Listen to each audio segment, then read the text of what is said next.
Tutorial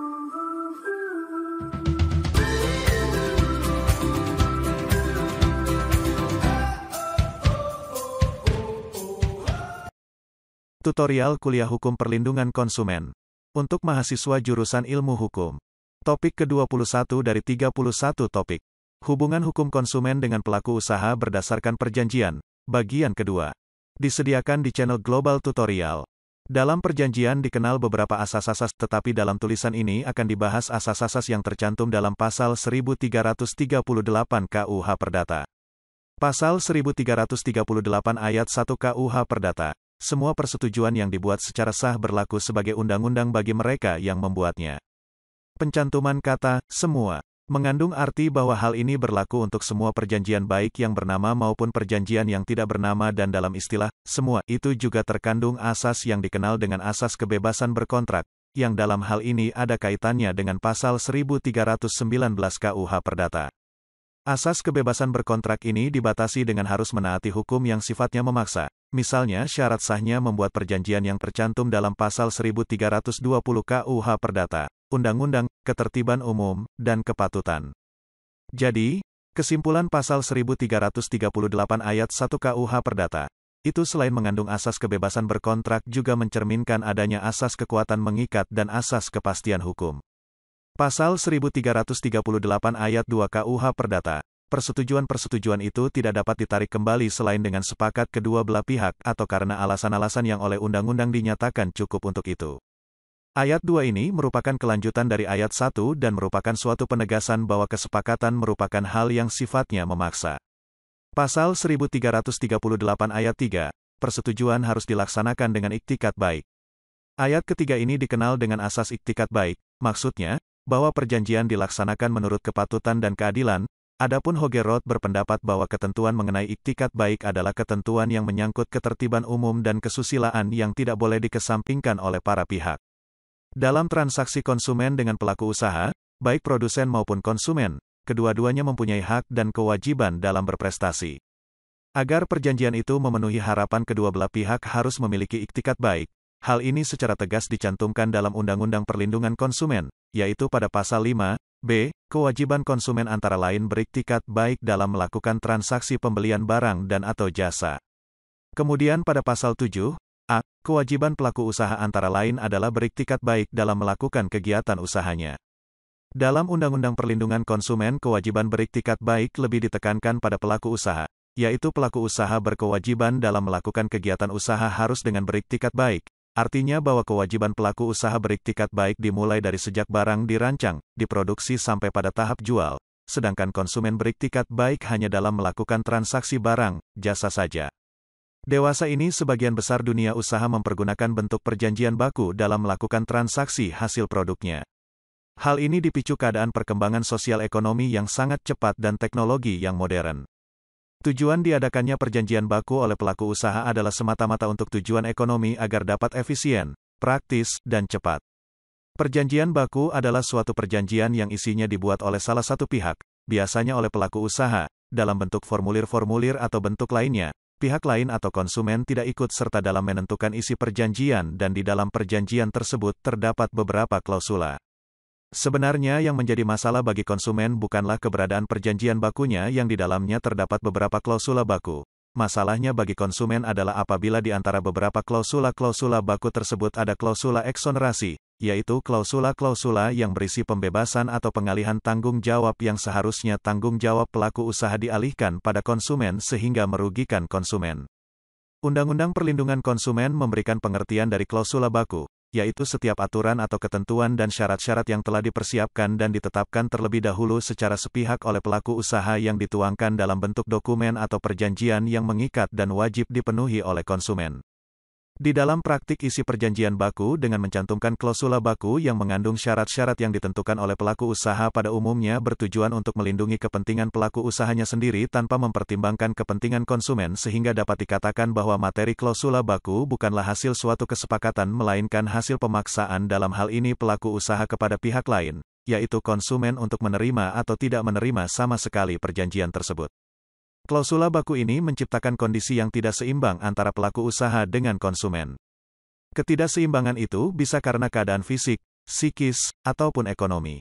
Itu sebabnya, Undang-Undang Perlindungan Konsumen mencantumkan larangan bagi pelaku usaha untuk mencantumkan klausula baku pada perjanjian atau dokumen yang berisi a. menyatakan pengalihan tanggung jawab pelaku usaha. b. menyatakan bahwa pelaku usaha berhak menolak penyerahan kembali uang yang dibayarkan atas barang atau jasa yang dibeli konsumen. c. menyatakan bahwa pelaku usaha berhak menolak pengembalian barang yang telah dibeli konsumen. D. menyatakan bahwa konsumen memberikan kuasa kepada pelaku usaha untuk melakukan tindakan baik secara langsung maupun tidak langsung barang yang dibeli oleh konsumen secara angsuran. E. mengatur pembuktian atas hilangnya kegunaan barang atau pemanfaatan jasa yang dibeli konsumen. F. memberi hak kepada pelaku usaha untuk mengurangi manfaat atau harta kekayaan konsumen yang menjadi objek jual beli jasa. G. menyatakan tunduknya konsumen kepada peraturan yang berupa aturan baru, tambahan atau perubahan yang dibuat oleh pelaku usaha secara sepihak. H. konsumen memberikan hak kepada pelaku usaha untuk membebankan atau menjaminkan barang konsumen yang dibeli secara angsuran. Berikut beberapa contoh klausula baku yang termasuk dalam golongan klausula baku yang dilarang oleh Undang-Undang Perlindungan Konsumen antara lain, klausula baku yang pada umumnya termuat dalam lembaran kwitansi, bon, tanda masuk, tiket tanda penerimaan atau tanda penyerahan barang lainnya. Terdapat suatu catatan yang ditulis dengan huruf kecil-kecil antara lain tercantum. A. Barang yang sudah dibeli tidak dapat dikembalikan. B. Kerusakan barang sesudah dibeli di luar tanggung jawab kami.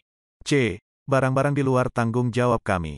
D. Apabila kiriman tidak sampai, penggantian kiriman dapat diganti sebesar ongkos kirim saja. Kesimpulannya, Undang-Undang Perlindungan Konsumen pada dasarnya tidak melarang pelaku usaha membuat perjanjian baku dengan mencantumkan klausula baku dalam setiap dokumen perjanjian. Tetapi hendaknya klausula bakunya tidak memuat substansi yang tercantum dalam pasal 18 Undang-Undang Perlindungan Konsumen. Tujuan larangan pencantuman klausula baku sesuai pasal 18 Undang-Undang Perlindungan Konsumen untuk menempatkan kedudukan konsumen setara dengan pelaku usaha berdasarkan prinsip kebebasan berkontrak. Pada sektor perbankan, Otoritas Jasa Keuangan menerbitkan POJK Nomor 1, POJK 07/2013 tentang perlindungan konsumen sektor jasa keuangan. OJK melarang bank untuk memberlakukan perjanjian baku yang memberatkan nasabah dan bank wajib memenuhi keseimbangan, keadilan dan kewajaran dalam pembuatan perjanjian dengan konsumen. Untuk melaksanakan POJK tersebut, OJK telah menerbitkan surat edaran kepada seluruh direksi, pengurus pelaku jasa keuangan guna mengatur ketentuan mengenai petunjuk pelaksanaan untuk menyesuaikan klausula dalam perjanjian baku sebagaimana diatur dalam pasal 21 dan pasal 22 POJK Nomor 1, POJK 07/2013 tentang perlindungan konsumen sektor jasa keuangan. Perjanjian baku merupakan perjanjian paksa karena konsumen untuk memperoleh barang atau jasa yang dibutuhkan hanya mempunyai dua pilihan, yaitu menerima atau menolak perjanjian baku tersebut, take it or leave it. Meskipun UU PK telah mengatur larangan pencantuman klausula baku pada setiap dokumen dan atau perjanjian yang berisi mengenai pengalihan tanggung jawab pelaku usaha, demikian juga di sektor perbankan POJK juga melarang. Tetapi dalam kenyataannya masih sering dijumpai adanya pencantuman klausula baku yang memuat klausula eksonerasi pada perjanjian kredit bank. Selanjutnya, klausula baku yang berkembang dalam perjanjian jasa keuangan adalah masih sering ditemukan dalam perjanjian kredit antara bank dengan nasabah yang dalam perjanjian kreditnya memuat klausula eksonerasi, yang menyatakan bahwa para pihak setuju untuk melaksanakan perjanjian kredit ini serta tunduk dan patuh kepada syarat-syarat umum perjanjian kredit yang dibuat oleh bank. Penerapan klausula ini jelas bertentangan dengan POJK Nomor L. POJK 07/2013 tentang perlindungan konsumen sektor jasa keuangan, yaitu pasal 22 ayat 3, huruf F yang berbunyi, pelaku usaha jasa keuangan dilarang menyatakan bahwa konsumen tunduk pada peraturan baru, tambahan, lanjutan dan atau perubahan yang dibuat sepihak oleh pelaku usaha jasa keuangan dalam masa konsumen memanfaatkan produk dan atau layanan yang dibelinya. Selain klausula tunduk pada peraturan bank yang berlaku dan akan berlaku sebagaimana dikemukakan di atas, masih terdapat beberapa klausula di antaranya mengenai tingkat suku bunga. Pada pasal yang mengatur tentang pemberlakuan tingkat suku bunga, diketahui bahwa pihak bank melepaskan tanggung jawab atau mengalihkan tanggung jawab akibat perubahan tingkat suku bunga di pasaran, dengan memberlakukan klausula bahwa bank dapat mengubah tingkat suku bunga sewaktu-waktu dari waktu ke waktu berdasarkan kebijakan bank tanpa meminta persetujuan debitur, cukup hanya dengan pemberitahuan. Maksud bank menerapkan klausula ini adalah untuk mengantisipasi perubahan tingkat suku bunga di pasaran.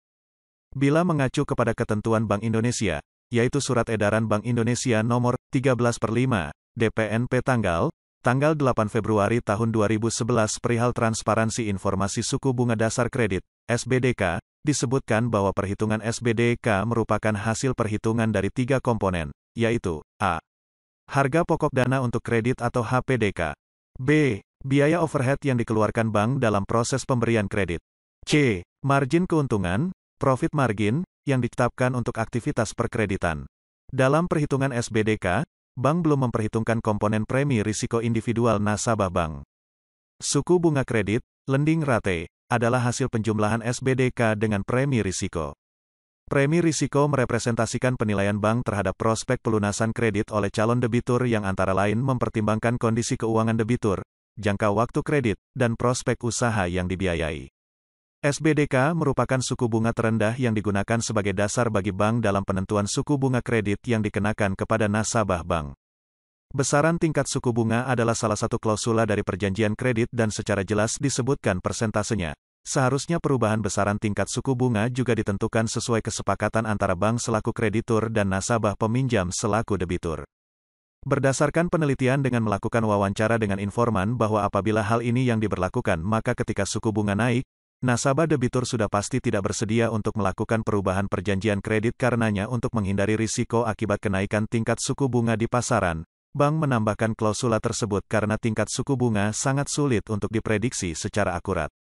Hal itu karena disebabkan variabel yang menentukan tingkat suku bunga sangat banyak, seperti BI rate, LPS, biaya dana, overhead cost, risk toleran, dan margin yang akan diambil oleh bank sebagai keuntungan. Apabila bunga di pasar uang naik, maka pemberian kredit dengan tingkat suku bunga yang telah ditentukan di awal menjadi tidak profitable. Pasal lain dalam perjanjian kredit yang mengandung klausula eksonerasi adalah pasal mengenai agunan yang seringkali dijumpai klausula yang berbunyi, bank berhak sewaktu-waktu untuk meminta agunan tambahan dari debitur selain agunan sebagaimana yang telah disebutkan dalam perjanjian kredit. Debitur setuju, bersedia dan dengan ini menyatakan kesanggupan untuk memberikan agunan tambahan sesuai dengan syarat-syarat dan ketentuan-ketentuan yang ditentukan di kemudian hari oleh bank. Maksud dari penerapan klausula ini adalah bank melepaskan tanggung jawab dari kerugian apabila dilakukan eksekusi agunan dan hasil penjualannya kurang dari kewajiban pinjaman debitur. Bila kita melihat pada proses penentuan agunan oleh bank, ada banyak tahapan penilaian yang dikenal dengan istilah nilai taksasi agunan. Bank sebelumnya sudah melakukan penilaian terhadap agunan yang bisa dilakukan sendiri oleh bank maupun menggunakan kantor jasa penilai publik, KJPP. Hal ini terdapat jelas dalam standar operasional dan prosedur, SOP, perkreditan seluruh bank, dan bank juga menentukan bahwa nilai agunan tersebut harus lebih besar dari kredit yang diberikan. Selain itu bila agunan berupa tanah dan bangunan maka terhadap agunan dilakukan penutupan asuransi bankers clause, demikian juga bila agunan berupa kendaraan atau harta bergerak lainnya dilakukan penutupan asuransi yang biaya premi asuransinya ditanggung oleh nasabah debitur. Dalam pasal 246 Kitab Undang-Undang Hukum Dagang, KUHD, disebutkan bahwa tujuan asuransi adalah untuk mencegah setidak-tidaknya mengurangi risiko kerugian yang mungkin timbul karena hilang, rusak, atau musnahnya barang-barang yang dipertanggungkan dari suatu kejadian yang tidak pasti. Dan klausula mengenai asuransi ini juga disebutkan pada perjanjian kredit, yaitu, selama kewajiban debitur kepada bank berdasarkan perjanjian kredit belum dilunasi, debitur wajib mengasuransikan seluruh agunan serta membayar lunas premi asuransi atas agunan tersebut. Asuransi harus ditutup oleh suatu perusahaan asuransi yang telah menjadi rekanan bank dengan mencantumkan bankers clause atas biaya debitur, tetapi untuk kepentingan bank. Keberadaan klausula ini penting karena asuransi adalah bentuk pertanggungan atau perlindungan atas suatu objek dari ancaman bahaya yang menimbulkan kerugian. Upaya ini dilakukan oleh pihak bank sebagai salah satu cara memitigasi risiko dengan mengalihkan risiko kepada perusahaan asuransi apabila terjadi bencana. Tetapi pengalihan risiko tersebut dilakukan atas biaya yang dibebankan kepada debitur. Padahal yang mendapat manfaat dari perlindungan asuransi tersebut bukan hanya nasabah debitur, melainkan juga bank. Bila merujuk pada proses penilaian agunan, pengikatan agunan, dan penutupan asuransi terhadap agunan yang dilakukan oleh bank, seharusnya bunyi pasal tidak diperlukan lagi. Cukup ditulis jenis agunan yang menjadi jaminan kredit. Menurut pihak bank untuk agunan tertentu penurunan nilai agunan bisa terjadi. Misalnya tanah adalah agunan yang tidak diasuransikan. Bila terjadi bencana alam terhadap tanah, seperti longsor atau bencana lainnya sehingga tanah amblas dan menjadi jurang, maka nilai tanah tersebut akan menurun sehingga bank perlu memasukkan klausula tersebut dalam perjanjian kredit. Aturan OJK yang mengatur larangan penerapan klausula baku adalah POJK Nomor 1, POJK 07/2013 tentang perlindungan konsumen sektor jasa keuangan. Pada pasal 21 disebutkan, pelaku usaha jasa keuangan wajib memenuhi keseimbangan, keadilan, dan kewajaran dalam pembuatan perjanjian dengan konsumen. Selanjutnya pasal 22 disebutkan, 1. Dalam hal pelaku usaha jasa keuangan menggunakan perjanjian baku, perjanjian baku tersebut wajib disusun sesuai dengan peraturan perundang-undangan. 2. Perjanjian baku sebagaimana dimaksud pada ayat 1, dapat berbentuk digital atau elektronik untuk ditawarkan oleh pelaku usaha jasa keuangan melalui media elektronik. 3. Perjanjian baku sebagaimana dimaksud pada ayat 2, yang digunakan oleh pelaku usaha jasa keuangan dilarang, a. menyatakan pengalihan tanggung jawab atau kewajiban PUJK kepada konsumen. B. Menyatakan bahwa PUJK berhak menolak pengembalian uang yang telah dibayar oleh konsumen atas produk dan atau layanan yang dibeli. C. Menyatakan pemberian kuasa dari konsumen kepada PUJK, baik secara langsung maupun tidak langsung, untuk melakukan segala tindakan sepihak atas barang yang diagunkan oleh konsumen, kecuali tindakan sepihak tersebut dilakukan berdasarkan peraturan perundang-undangan. D. Mewajibkan konsumen untuk membuktikan dalil PUJK yang menyatakan bahwa hilangnya kegunaan produk dan atau layanan yang dibeli oleh konsumen bukan merupakan tanggung jawab PUJK.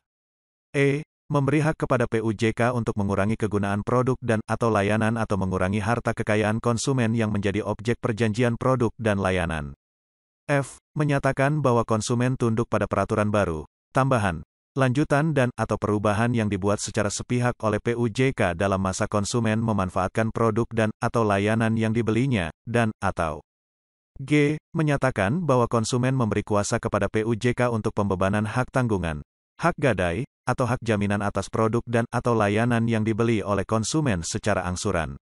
Demikianlah materi topik ke-21 tutorial mata kuliah Hukum Perlindungan Konsumen untuk mahasiswa jurusan Ilmu Hukum.